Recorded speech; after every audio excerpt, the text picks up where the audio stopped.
Olá! Neste vídeo continuaremos o estudo sobre problemas de contagem. Falaremos sobre arranjo e combinação, conteúdos previstos no edital do concurso do Banco do Brasil.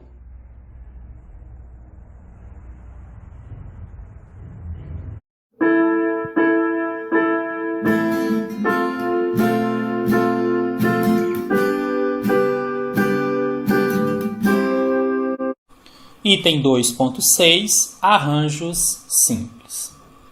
Nós vamos considerar arranjos simples quando você pegar uma certa quantidade N de elementos e for agrupando uma quantidade P deles. Já vou diferenciar aqui, como eu falei no início, a dificuldade para muitas pessoas é saber quando usar as fórmulas em cada situação, é que na permutação, que nós já estudamos, você tem que usar todos os elementos. No arranjo, não necessariamente. Mas, assim como na permutação, no arranjo a ordem também importa. O que significa isso? Vou dar um exemplo aqui. Se você tem, por exemplo, 10 alunos numa sala, você pode querer saber de quantas formas diferentes nós podemos formar grupos de 3 alunos. Mas lá dentro do grupo, há posições diferenciadas. Se fosse uma chapa escolar, por exemplo, presidente, vice-presidente e tesoureiro. Se você pegasse os mesmos 3 alunos e trocasse de lugar o presidente com o vice, por exemplo, já seria uma nova possibilidade. Então a ideia do arranjo é essa. Você poder pegar um grupo N de N elementos e agrupando uma quantidade P de vezes, onde a ordem importa. Então a fórmula passa a ser essa daqui. O arranjo da quantidade N agrupados P vezes seria N fatorial dividido por N menos P fatorial. Como temos uma segunda fórmula, ela é importante aqui para a gente, nós vamos escrever no nosso bloquinho. Eu até passei a folha do meu, que era meio pequena, e já estava cheio. A ideia é que você continue aí escrevendo nas anotações de vocês. Então, vou escrever aqui arranjos e vou escrever a fórmula. O arranjo NP será N fatorial dividido por N menos P fatorial. E vou chamar a atenção para um detalhe importantíssimo. A ordem importa. Escreva só isso aí. Vocês vão ver quanto isso será útil na resolução das questões, não só nas que eu vou fazer aqui como exemplo, mas até nos exercícios que vocês farão depois. E aí vamos fazer já nosso primeiro exemplo. Temos 18 professores disputando os cargos de diretor, vice-diretor e coordenador pedagógico. Quantas são as possibilidades de escolha? Primeiro você vai pensar, o total de elementos que eu tenho que podem ser escolhidos, que eu vou chamar de N, é 18. Eles vão disputar 3 cargos, então desses 18, apenas 3 serão escolhidos. Então nós temos um P igual a 3. E eu vou prestar atenção num detalhe. A ordem importa. Estamos dizendo que esses professores disputam cargos específicos de diretor, vice-diretor e coordenador pedagógico. Se eu pegar os mesmos 3 professores e trocar de lugar o diretor com o vice, já é uma possibilidade diferente de escolha. Então, por isso é um arranjo, porque a ordem importa. Agora ficou fácil, é só usar a fórmula. O arranjo desses 18 professores 3 a 3 seria 18 fatorial dividido por 18 menos 3 fatorial. Vou resolver o que está dentro do parênteses primeiro. 18 menos 3 dá 15. Tenho então 18 fatorial dividido por 15 fatorial. Eu vou desmembrar o 18 até chegar ao 15, sempre multiplicando pelos antecessores. 18 vezes 17 vezes 16 vezes 15 fatorial. Onde eu paro, eu coloco fatorial. E aí eu vou colocar agora dividido pelo próprio 15 fatorial. Isso porque, dessa maneira, eu vou conseguir cortar os elementos. Seria totalmente inviável eu querer desmembrar o 18 fatorial até chegar a 1 e depois fazer essa continha aí à mão. Eu ficaria a prova inteira resolvendo só essa questão. Não vou fazer isso. Agora não tem como fugir, gente? Eu vou ter que multiplicar 18 vezes 17 vezes 16. Se alguém tem dificuldade ainda nisso daqui, eu vou sugerir que retorne à aula 1, porque lá, com um tempo um pouco maior, tanto que a aula ficou até um pouco grande, eu fiz alguns cálculos, algumas continhas mesmo, como exemplo, para mostrar a vocês. Não dá para fazer isso toda a aula, né? Estenderia demais, mas pelo menos ficou gravado e você pode recorrer àquela aula 1 na hora que precisar. Fazendo todo esse cálculo, ele é à mão mesmo, 4.896. Temos todas essas possibilidades diferentes de escolha dentre os 18 professores para ocupar esses 3 cargos que estão aí descritos. Temos agora um segundo exemplo, uma questão que caiu no concurso da Liquigás em 2012. Em uma pequena sala de projeção, há 5 cadeiras dispostas em linha, lado a lado, e numeradas de 1 a 5. 4 pessoas vão ocupar 4 dessas cadeiras. As possíveis ocupações das cadeiras distinguem-se não só pela cadeira vazia, mas também pela disposição das pessoas nas cadeiras ocupadas. De quantos modos as cadeiras podem ser ocupadas pelas 4 pessoas? Gente, essa questão aqui, ela pode ser considerada até fácil, vocês vão ver aqui, mas ela tinha um detalhe que quem não enxergou acabou indo por um caminho talvez mais difícil, uns podem ter conseguido e outros não na prova. Qual que é a lógica? Se você for pensar em termos de arranjo, né, e aqui fica meio evidente que eu estou ensinando arranjo, mas se fosse na prova você não saberia que é isso, você vai se fazer a seguinte pergunta. É possível agrupar os elementos, né, uma quantidade n de elementos p vezes, onde a ordem importa?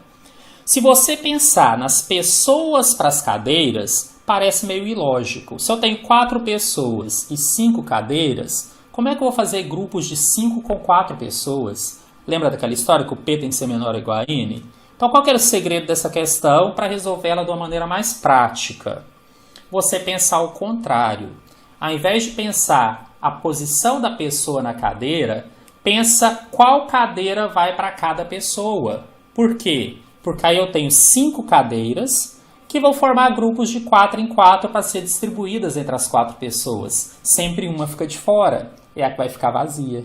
Além disso, a ordem importa. Porque se eu escolhesse a 1, 2, 3 e 4, entregasse para a pessoa A, B, C e D nessa ordem, ou eu escolhesse a 1, 2, 3 e 4, entregasse para a pessoa D, A, B, C nessa ordem, já era uma possibilidade diferente, já iam se sentar em locais diferentes.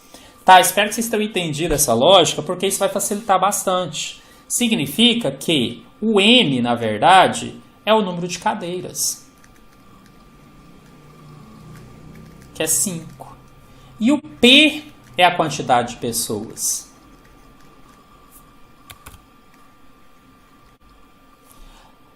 Que é 4. Ah, mas poderia ser o contrário? Sim, se o exercício falasse assim, olha, nós temos 5 cadeiras e 10 pessoas se sentarão lá. Aí sim, você faria da pessoa para a cadeira. Então você tem sempre que ter cuidado onde tem mais elementos. Aí agora ficou fácil, por quê? Eu vou pegar essas 5 cadeiras e vou distribuir 4 a 4, onde a ordem importa. Eu vou fazer um arranjo das 5 cadeiras em grupos de 4 em 4. Seria 5 fatorial dividido por 5 menos 4 fatorial. Estou usando a fórmula, está no nosso bloquinho ali do lado. Então esse arranjo ficaria 5 fatorial dividido por 1 fatorial. 1 fatorial é 1, tá? Só dando uma dica aí. Então, na verdade, ficou 5 vezes 4 vezes 3 vezes 2 dividido por 1. Desculpa, vezes 1 dividido por 1. E esse resultado aqui é só fazer a continha, vai dar 120. E o nosso gabarito está aqui na letra D. Item 2.7, combinação simples. Eu acabei me esquecendo de falar no início da aula, mas quem assistiu a aula 1 já está até sabendo como funciona. Existe uma apostila que está aqui na descrição do vídeo, e a aula é baseada na apostila porque eu imagino que dessa maneira fica mais organizado para vocês. Quem consegue imprimir a apostila consegue assistir a aula e ir completando. Né? O que eu queria aqui é que vocês tivessem a sensação de uma aula presencial. Sei que não é a mesma coisa, sei que é um pouco mais complicado. Até me dispus a tirar dúvidas de vocês se colocarem tanto aqui no vídeo quanto no meu Instagram, que tem o mesmo nome, né, do canal. Mas a ideia aqui é que você, de certa forma, sinta que você está tendo a aula. E não simplesmente uma coisa solta. Então essa apostila ajuda muito. Então quem tiver essa possibilidade de imprimir acompanhando, você pode ir completando. Outra vantagem aqui de você ter vídeos é que você pode pausar a hora que quiser, pode voltar uma explicação que você não tem entendido direito e pode até assistir várias vezes. Posso dizer que isso é uma vantagem em relação ao curso presencial, porque lá você não teria essa possibilidade. Então é isso, tudo isso aqui, esses itens, tudo mais, estão na apostila aqui na descrição do vídeo. Então aqui vamos falar sobre a combinação simples. De novo, o que é importante, gente? Você saber a diferença. Já diferenciei para vocês permutação com arranjo, quando usar um ou outro, e agora eu quero diferenciar a combinação. A combinação é quando você tem uma certa quantidade de elementos, que eu chamei de N, você vai formar um grupo de P elementos, o P necessariamente menor ou igual a N, só que agora a ordem não importa. Deixa eu dar aquele mesmo exemplo dos alunos da sala. Lá no arranjo eu falei que eram 10 alunos e ia formar grupos de 3, só que fazia diferença. Um era presidente, um vice, um era tesoureiro. Se eu trocasse de lugar era uma nova possibilidade. Na combinação isso não acontece. Na combinação, se você tem ali 10 alunos, vai fazer grupo de 3, a ordem não importa. Se esse grupo é formado primeiro pelo A, depois pelo B e depois pelo C, ou se ele é formado pelo C, o B e o A, é o mesmo grupo, são os mesmos 3 alunos. Então nós vamos colocar isso aqui agora como fórmula, vou explicar e a gente vai colocar no nosso bloquinho. A combinação de n elementos p vezes é o n fatorial dividido por p fatorial multiplicado por n menos p fatorial. Vamos anotar ali do lado. Então vou escrever aqui agora a combinação. A combinação NP será igual a n fatorial dividido por p fatorial n menos p fatorial. Com uma ressalva importantíssima. A ordem não importa. Isso faz toda a diferença. Bom, então está aqui do lado. Quando a gente precisar, a gente vai poder recorrer a essas anotações. Para entender isso, nada melhor do que fazer exemplos. Vamos ao primeiro. Temos 9 professores de matemática, dentre os quais 4 irão a um congresso. Quantos são os grupos possíveis? Então, o que vocês vão ver aqui? Que eu tenho 9 professores, mas apenas 4 vagas. Além disso, a ordem não importa. Independente de eu selecionar em uma ordem diferente, se forem os mesmos 4, o grupo não muda. É uma possibilidade. Por isso, estamos diante de uma combinação. Nesse caso, o total de possibilidade de escolha que eu teria, numa escolha simples, seria 9, mas eu vou formar um grupo de 4 para ir ao congresso. Então, eu vou fazer uma combinação dos 9 professores, os 9 elementos, 4 em 4. C9 e 4. E agora é só usar a fórmula. Será 9 fatorial dividido por 4 fatorial, abre parênteses, 9 menos 4 fatorial. Bom, ficou então 9 fatorial dividido por 4 fatorial, e aí 9 menos 4 é 5. Vezes 5 fatorial. Eu vou desmembrar o numerador até chegar ao maior valor, até igualar ao maior do denominador. Que ficaria então, vou fazer aqui embaixo, 9 vezes 8 vezes 7 vezes 6 vezes 5 fatorial. Isso vai ser dividido pelo 4 fatorial, que aliás já vou até desmembrar também, porque ele é o menor, eu vou cortar aí com o outro. O 4 fatorial é 4 vezes 3 vezes 2 vezes 1. E vou manter o 5 fatorial que já existia, para cortar esse valor tanto no numerador quanto no denominador. Agora, algumas coisas que eu consigo fazer aqui, tá, gente? Isso é um pouco de prática. Você poderia fazer todo o cálculo do numerador, depois do denominador dividir, mas concurso também tem a questão do tempo. Até na correção da aula anterior eu falei, gente, primeiro preocupem em aprender. Não preocupem tanto com o tempo, você vai treinando. Mas sempre que possível eu vou dando dicas para que você torne não só o cálculo menor, mas também com menos elementos. Quando eu falo cálculo menor, quer dizer com números menores. Isso, além de ganhar tempo, faz com que você tenha menos chance de erro. Tá, por que eu estou dizendo isso? Olha só o que eu enxerguei aqui. Se eu pegar o 4 vezes 2, que é 8, eu já posso cortar com 8 de cima. Tudo multiplicação com divisão. Também percebi que esse primeiro 3 aqui, ou esse 3 do denominador, eu posso simplificar ou com 6 ou com 9. Eu simplifiquei com 9. Então aqui virou 3 e aqui virou 1. E aí meu cálculo ficou simplesmente 3 vezes 7 vezes 6 dividido por 1 vezes 1. Olha, um cálculo bem menor. Né? Como eu falei, a possibilidade depois de eu errar também diminui. Esse resultado será 126. Vamos fazer um segundo exemplo, esse do concurso Transpetro 2018 da banca Sesgran Rio. Num conjunto, há 5 elementos positivos e 5 elementos negativos. Escolhem-se 5 números desses conjuntos e efetua a multiplicação desses 5 números escolhidos. Em quantos casos tal multiplicação terá um resultado negativo? Eu vou explicar aqui mais ou menos, só para dar a lógica da questão, mas a resolução mesmo ela vai ser bem direta depois. Vamos supor, tá? Porque eu não preciso saber quais números são, que esse conjunto fosse formado pelo menos 5, menos 4, menos 3, menos 2, menos 1. Fala que são 5 positivos e 5 negativos, né? Então o zero não entra. 1, 2, 3, 4, 5.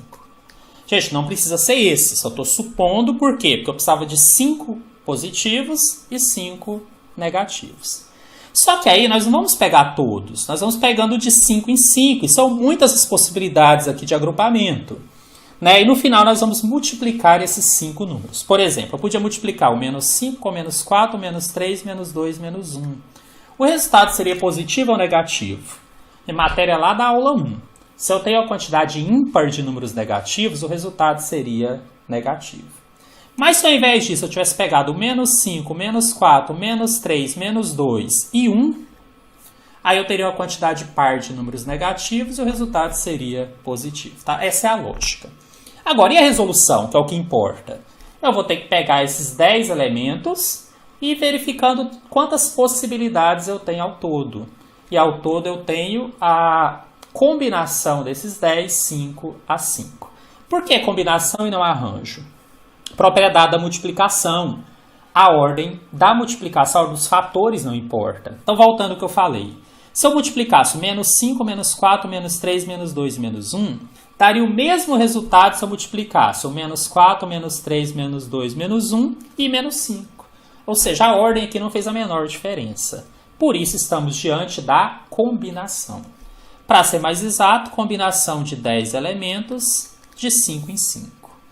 Que pela fórmula, aí nós temos a fórmula aqui do lado, 10 fatorial dividido por 5 fatorial vezes 10 menos 5 fatorial.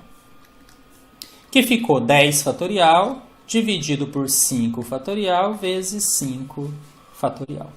Vou desmembrar aqui o numerador até chegar igual ao maior de baixo. Como são iguais, tanto faz. Ficou 10 vezes 9 vezes 8 vezes 7 vezes 6. Aí eu paro no 5 fatorial. Um desses 2 fatoriais de baixo, do 5, eu vou desmembrar. 5 vezes 4 vezes 3 vezes 2 vezes 1. E o outro eu vou deixar como 5 fatorial. Isso porque eu vou poder cortar o numerador com o denominador. E agora eu teria que fazer essa continha. Mas eu posso muito bem usar aquela estratégia que eu usei aquela hora. Mas isso é treino. Por exemplo, aqui embaixo eu tenho 5 e tenho 2. Sei que 5 vezes 2 dá 10. E eu tenho 10 ali em cima. O que eu poderia fazer? Cortá-los. O que mais? Esse 4 aqui, ele pode ser simplificado com 8. E aí, aqui ficaria, se eu dividisse em cima e embaixo por 4, aqui ficaria 1. E esse 8 viraria 2. O que mais que eu consigo fazer? Esse 3 eu posso simplificar com o 6. Divido em cima e embaixo por 3. Aqui vira 1. E 6 dividido por 3 vira 2. Transformei meu cálculo em 9 vezes 2 vezes 7 vezes 2. Dividido por 1. Ou 1 vezes 1. Gente, isso aqui é treino, né? Se você acha que se fizer isso vai errar, então não faça. Mas se você puder se acostumar um pouquinho com isso, você vai fazer cálculos menores, tá? Isso muitas vezes é uma vantagem. Então, quando eu multiplicar 9 vezes 2 vezes 7 vezes 2, isso aqui vai dar 256. e 2. Agora, gente, muito cuidado. Quando eu li o exercício, eu li que ele quer apenas os casos onde o resultado será negativo. O que esse 252 representa, gente? O total de possibilidades de resposta, independente de ser positiva ou negativa. Todos os agrupamentos possíveis, ou o número de agrupamentos possíveis que eu tenho, ou de resultados possíveis para multiplicação desses elementos 5 em 5. Então, esse aqui é o total de resultados. Ah, mas e aí? O que eu faço agora? Gente, agora eu tenho um pouquinho de lógica aqui. Se eu tenho a mesma quantidade de elementos positivos e de elementos negativos, eu tenho a mesma possibilidade de dar um resultado positivo ou resultado negativo no final. Então, basta dividir por 2. É metade disso daqui.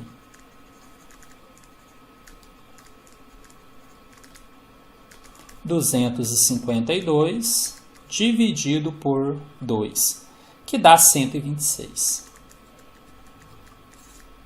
Vou marcar aqui, então, nosso gabarito, que é a letra D. Bom, o que nós faremos agora é treinar um pouco mais do que nós já estudamos através de exemplos de questões de concursos anteriores. Essa questão número 1, concurso Líquido e Gás, 2018-2. Eu fiz uma adaptação, depois eu explico para vocês por quê. A figura a seguir mostra um jogo eletrônico no qual, a cada jogada, a seta, após ser girada, para aleatoriamente com igual probabilidade em qualquer uma das 8 casas com as letras da palavra líquido e gás. Então tá aí, tem um desenho, eu já tinha comentado na outra aula, que as questões da CES Gran Rio tendem a explicar bem o que ela quer, quando precisa ela ilustra e tudo mais. Um jogador só é vencedor se, em 2 jogadas consecutivas, a seta apontar para letras iguais. A relação entre o número de possibilidades de um jogador ser vencedor, fazendo apenas 2 jogadas, e o número total de possibilidades é igual a. Então, eu quero a relação. Eu preciso saber quantas possibilidades, né, tem do jogador vencer, ou seja, conseguir em 2 jogadas consecutivas apontar para a mesma letra, mas eu preciso saber também o total de possibilidades, que vai ser o meu denominador. Gente, adianta, a adaptação que eu fiz aqui foi por quê? Essa, na verdade, é uma questão de probabilidade, porque quando você divide o que você quer pelo total, vira probabilidade. Só que como não tem esse tópico na matéria matemática, conhecimentos gerais, ela está lá em conhecimentos específicos para um dos cargos, então eu só fiz essa adaptação porque a questão é interessante, mas eu não poderia colocar qual é a probabilidade, né? Tá? Mas é a mesma coisa. Então quando eu fiz aqui essa adaptação, foi mudando aqui o finalzinho da pergunta, para que a gente trabalhe isso apenas como sendo uma questão de técnicas de contagem, que é o objetivo da nossa matéria.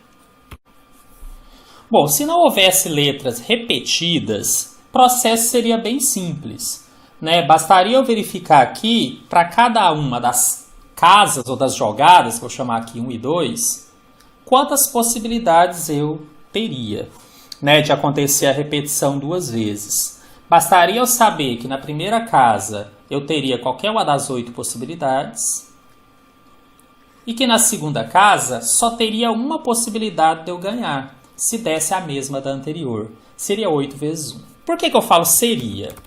Porque o exercício resolveu complicar um pouquinho. Colocou uma letra repetida, que é a letra I.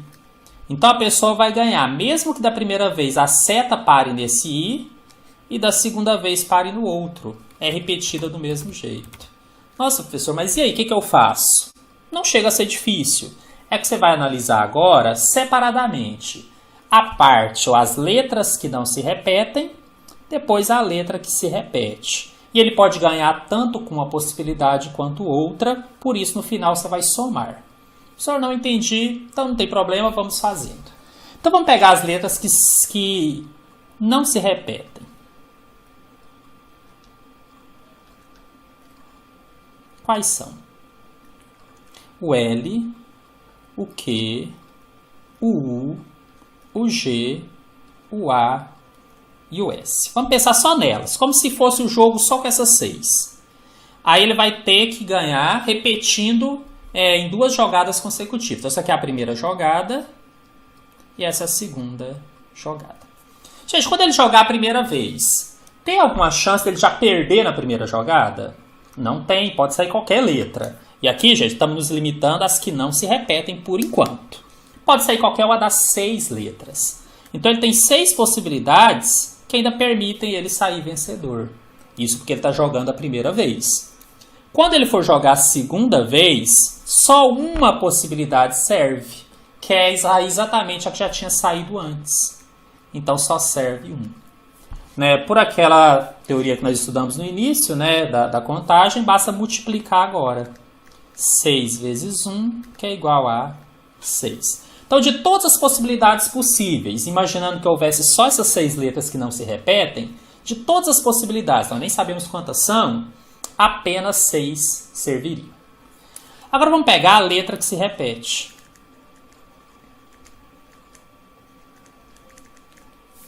A letra que se repete é a letra I. O que acontece com ela? Quando ele lançar a primeira vez, e agora vou imaginar que só tem ali, que ela está ali, mas ela se repete, como de fato acontece. Quando eu lançar a primeira vez, 2 coisas servem.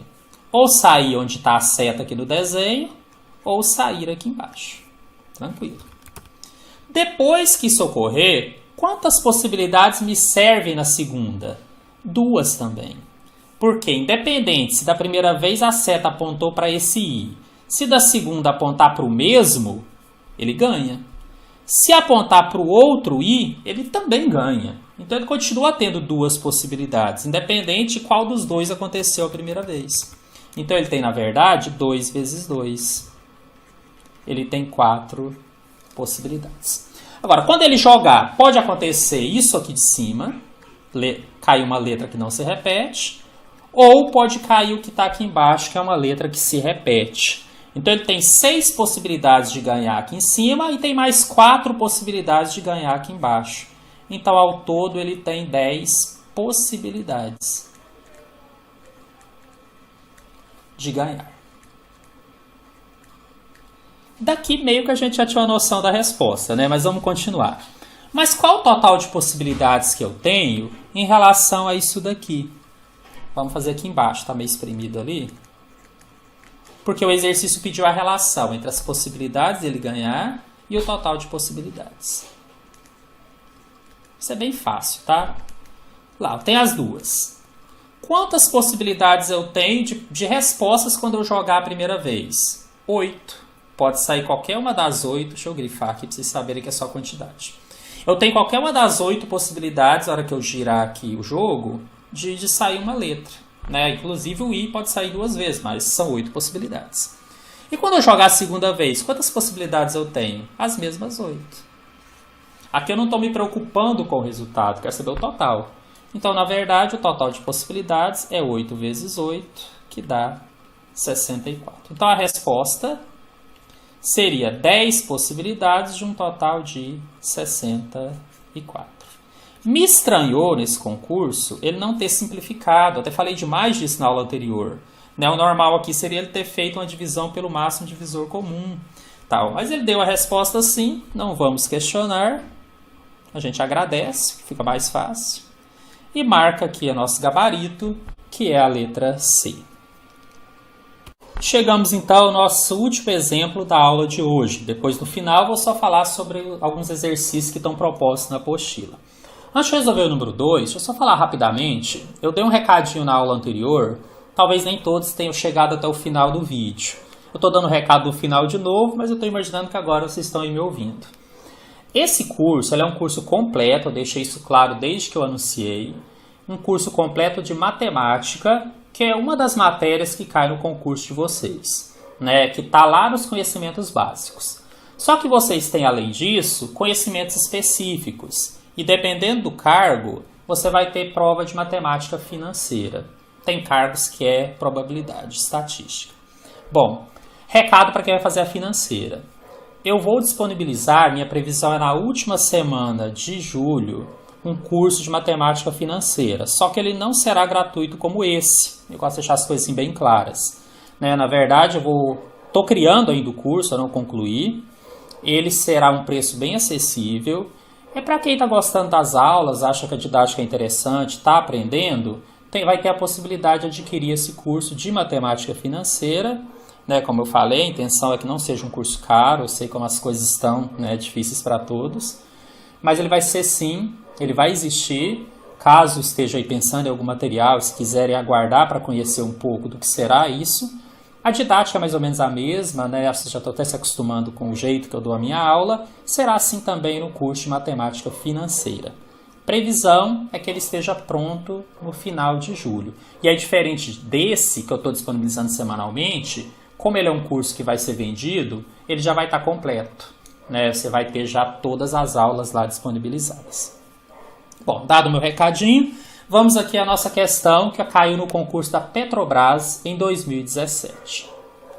Uma loja de departamento colocou 11 calças distintas em uma prateleira de promoção, sendo 3 calças de R$50, 4 calças de R$100 e 4 calças de R$200. Um freguês vai comprar exatamente 3 dessas calças, gastando no máximo R$400. De quantos modos diferentes ele pode efetuar a compra? Bom, gente, esse exercício ele é um pouquinho mais difícil, então eu vou fazer ele bem detalhado, ele vai ficar um pouco mais extenso, mas no final eu quero que vocês entendam a lógica, que na hora do concurso vocês vão perceber que daria para ter pulado várias etapas que eu vou fazer aqui. Então, quando ele fala que ele vai comprar 3 calças, essas combinações, esses agrupamentos, melhor dizer assim, ele pode ocorrer comprando calças ou de 50, de 100, 200 ou até mais de uma de cada uma delas, desde que ao todo sejam 3 calças e tem ali também uma restrição que no máximo ele vai gastar 400. Bom, por que eu falei que ele vai ficar um pouco mais extenso? Porque eu vou conversar e vou mostrar para vocês todas as possibilidades que ele teria, sem me preocupar com esse limite de 400 por enquanto. E eu vou fazer isso na forma de uma tabelinha, para ficar mais organizado. Então, olha só. Ele tem calças de 50. Ele tem calças de 100. E ele tem calças de 200. E aqui eu vou pôr o total, né? Eu falei que eu não vou preocupar com isso na hora de falar as possibilidades, mas eu vou me preocupar em colocar o valor total que ele gastaria em cada uma delas. Então vamos começar. Ele poderia chegar lá e comprar 3 calças de 50. Lembrando que são exatamente 3 em promoção. Se fossem só 2, não teria como fazer isso, mas tem 3. Se ele levar as 3 aqui de R$50, ele não vai levar nenhuma das outras, porque ele vai levar ao todo 3 calças. E ele gastaria R$150. Perceba que está dentro do limite dele, não vamos preocupar com isso depois. Outra possibilidade, ele poderia comprar 2 calças de 50 e uma calça de 100. Aí ele gastaria 50 mais 50, que é 100, mais 100, 200. Ele poderia ainda comprar 2 dessas de 50 e uma de 200. Aí ele gastaria ao todo R$300. Além disso, ele pode comprar só uma de 50. E aí nós vamos ter outras possibilidades. Ele vai comprar 3, então ele pode comprar 2 de 100 e nenhuma de 200. Aí ele estaria gastando R$300, né? Não, desculpa, R$250.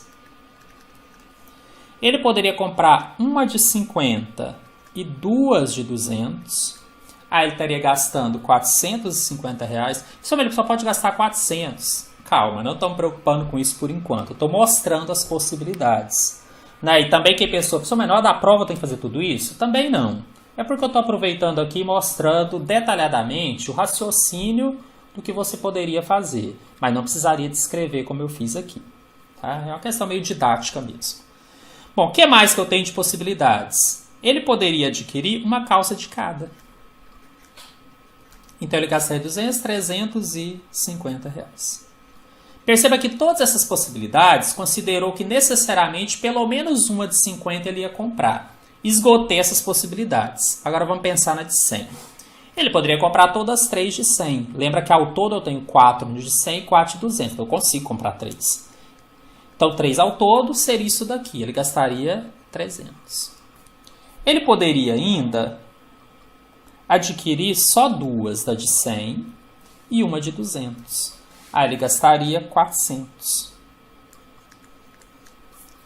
Além disso, ele poderia adquirir só uma de 100 e 2 de 200, que totalizariam R$500, ou ele poderia comprar todas de 200, que então daria R$600.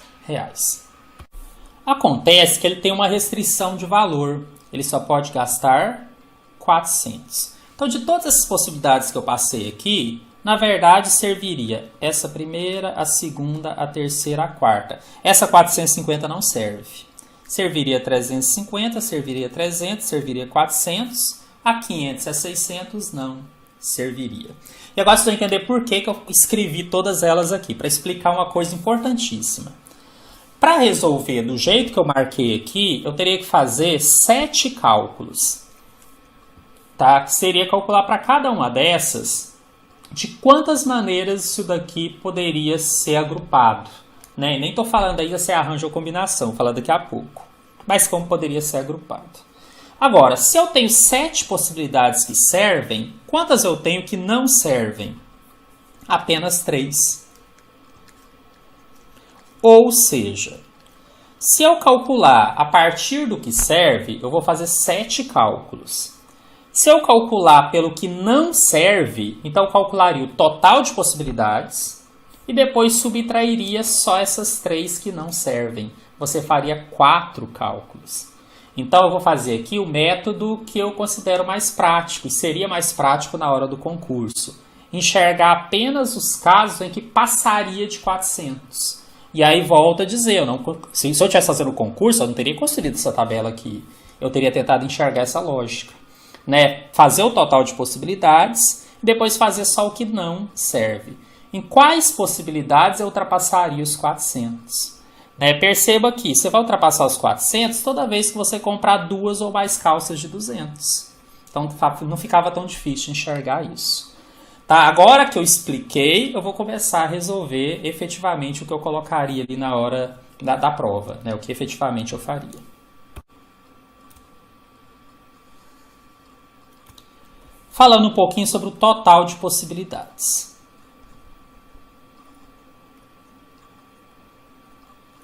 São 11 calças ao todo. E aí eu não estou preocupado mais em saber quanto vale cada uma, tá? Total de possibilidades eu não me preocupo com isso. Eu tenho 11 calças, vou comprar quantas? 3. A ordem importa? Não. Se eu desse nome para as calças, calças de 50, calça A, calça B e calça C. Ou se eu comprasse a C, a B e a A, eu ia levar para casa as mesmas 3 calças. Então isso é combinação, porque no nosso caso aqui, a ordem não vai importar. Então eu vou fazer a combinação daquelas 11 calças 3 a 3. Né? Aí você pode recorrer ao bloquinho ali se quiser para lembrar a fórmula. Na verdade seria então 11 fatorial dividido por 3 fatorial multiplicado por 11 menos 3 fatorial. Que deu então 11 fatorial dividido por 3 fatorial, 8 fatorial. Aí eu vou desmembrar o de cima até chegar ao maior de baixo. Isso aqui daria 11 vezes 10 vezes 9 vezes 8 fatorial. Embaixo eu colocaria 3 vezes 2 vezes 1 e manteria o 8 fatorial, porque eu posso cortar depois. Além disso, eu posso fazer algumas simplificações, já treinei isso com vocês. Vou colocar o resultado aqui, deu 165. Olha a maldade da banca, tá vendo que tem esse resultado aqui? Pois é, se não tivesse essa limitação aqui de ser no máximo 400, essa já seria a resposta do exercício. Mas a limitação fez com que você tenha que retirar algumas coisas, algumas possibilidades que não te servem. E foi essa a lógica que eu usei. Como o meu espaço aqui está meio pequeno, eu vou passar para a nova tela. Só que eu queria só chamar a atenção de vocês para quais os casos que eu vou precisar, porque eu vou passar isso para lá. Olha só, o que não serve? Se eu comprar uma de 50 e 2 de 200. É uma das coisas que não serve, então eu vou calcular a quantidade de possibilidades que eu tenho disso aqui acontecer. O que mais que não serve? A gente está olhando essas setinhas aqui. Aqui, ó, comprar uma de 100 e 2 de 200. São os casos em que passa dos R$400 que ele pode gastar. E a outra coisa que não serve seria comprar as 3 de 200. Ok? Então, vou passar aqui para a próxima tela, vou trocar de slide. Só preciso ter essas informações aqui e preciso do enunciado para saber também quantas de cada eu tenho, né? Então, eu vou usar essas informações numa próxima tela aqui. Então, coloquei de novo aqui a questão e aquela observação do que não serve. É a partir daí que a gente vai resolver. Tá? Então, vamos pegar aqui a primeira situação que não serve. Uma calça de 50 e duas de 200. Então, eu vou fazer a combinação. Né? Qual é essa calça que eu poderia escolher? Combinação do quê? Bom, quantas calças de 50 eu tenho? 3. Então, dessas 3, eu escolheria apenas uma. Então, combinação de 3, 1 a 1. Só que isso vai ser multiplicado pelas duas de 200, que vai ser a combinação. Eu tenho 4 possibilidades e vou levar 2. Já vou desmembrar as duas ao mesmo tempo, é mais prático.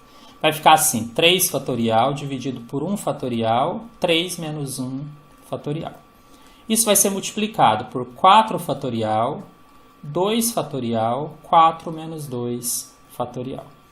Então, eu fiquei com 3 fatorial dividido por 1 fatorial, 2 fatorial, vezes 4 fatorial dividido por 2 fatorial, 2 fatorial. Só, mas é muito cálculo. Sim, mas são cálculos pequenos, né, com números pequenos.